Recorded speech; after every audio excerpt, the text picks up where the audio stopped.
Nag-crave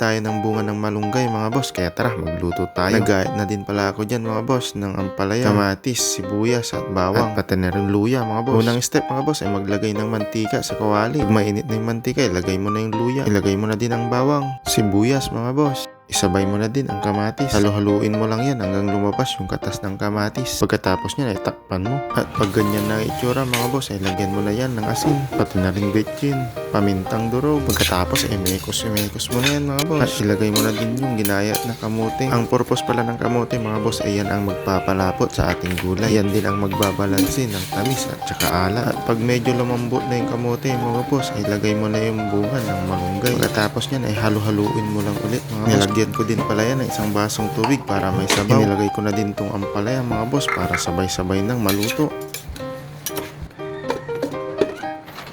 Nilagyan ko din pala yan ng inihaw na tilapia mga boss para mas lalong lumasa yung gulay natin. Nilagyan ko din pala yan ng siling green pampabango mga boss. Katapos ay hinalo-halo ko lang pala yan mga boss para kumalat yung lasa ng tilapia. Tinikman ko na nga din pala yan mga boss kung tama na ba yung lasa niya.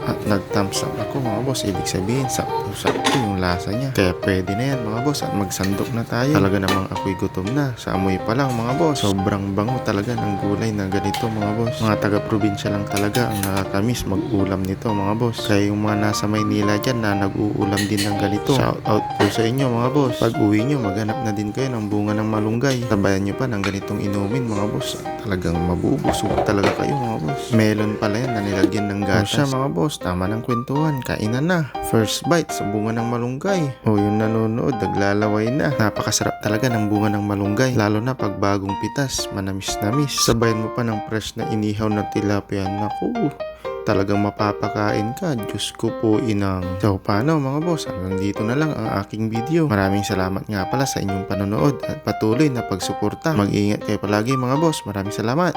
Bye-bye!